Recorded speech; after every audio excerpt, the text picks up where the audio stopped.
tentang konten brutal. Ada yang pro dan juga kontra. Nah, kalian termasuk yang pro atau yang kontra nih?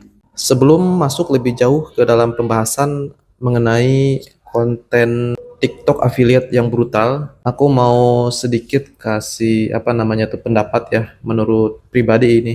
Bagiku konten brutal itu tidak semata-mata brutal tanpa perhitungan ya. Yang mana kalau misalkan kita membuat video itu tentunya harus dibarengi dengan teknik dan juga ilmu yang tujuannya adalah supaya video itu bisa diterima oleh penonton TikTok. Misalkan kita sebagai affiliate kan pasti tentunya tujuan akhirnya adalah ingin orang itu membeli produk dari video affiliate kita ya. Nah, gimana caranya supaya video kita itu diterima? Yang pertama itu menurut saya adalah kita harus memperkuat personal branding utamanya yaitu dalam hal positioning ya. Artinya semakin kita dikenal, semakin kita dipercaya, orang itu akan lebih nyaman berbelanja atau membeli produk melalui affiliate video kita ya. Nah, tentunya kan branding ini nggak ujuk-ujuk datang ya. Kita tuh harus pelan-pelan membangun personal branding itu.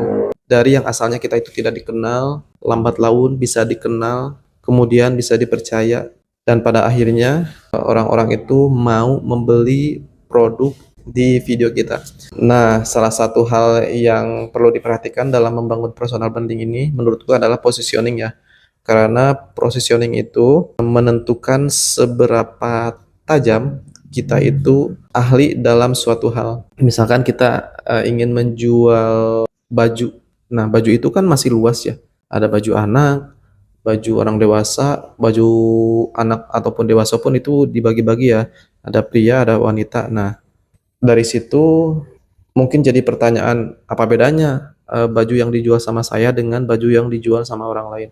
Nah, ada yang namanya positioning, yaitu kekhususan apa namanya tuh ya.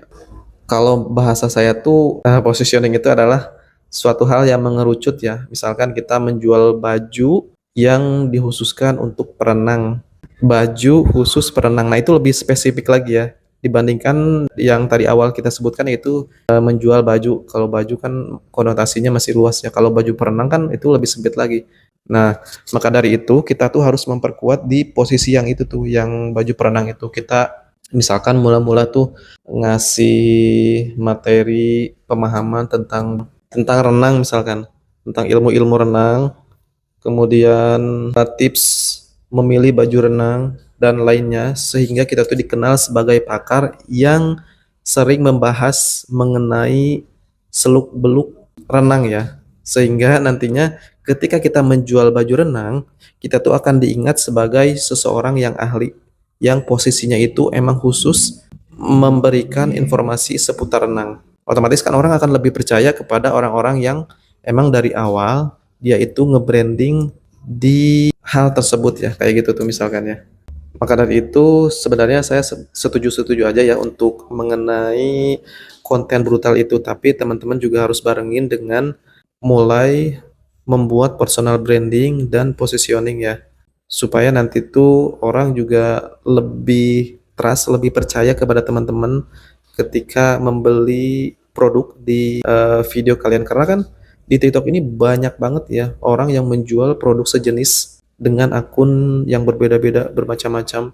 Kalau misalkan kita nggak punya branding, nggak punya positioning, sama dengan kebanyakan orang, ya menurut saya sih itu bakalan susah ya untuk bersaing kayak gitu tuh.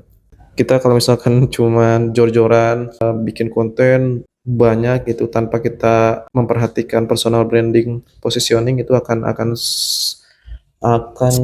lumayan sulit gitu ya teman-teman. Jadi yuk mulai dari sekarang sambil kita bikin konten yang banyak, sambil juga kita mulai edukasi penontonnya dan buat diri kita itu dipercaya oleh penonton. Kayak gitu ya teman-teman. Sehingga ketika kontennya udah banyak nih, teman-teman tuh tinggal nikmatin hasilnya. Teman-teman udah dipercaya, teman-teman juga punya branding yang kuat, positioning yang kuat dalam suatu pembahasan, misalkan teman-teman seperti tadi yang udah saya sebutkan ya, pembahasan mengenai baju renang misalkan kayak gitu. Terserah ini teman-teman mau dikenalnya sebagai apa. Entah itu penceramah, entah itu teman-teman sebagai otomotif kayak gitu-gitu ya. Itu tuh teman-teman tinggal cari aja minat dan juga bakatnya, bisa di-combine tuh nanti. Teman-teman minatnya di apa nih? Otomotif atau fashion atau fotografi? Bebas ya teman-teman nanti cari kayak gitu. Oke teman-teman, kalau kalian gimana nih menurut kalian mengenai konten brutal itu? Apakah setuju atau tidak? Please kasih pandangan kalian di komentar ya. Biar kita itu bisa sama-sama belajar ya. Menurut kalian gimana? Oke, silakan komen di kolom komentar.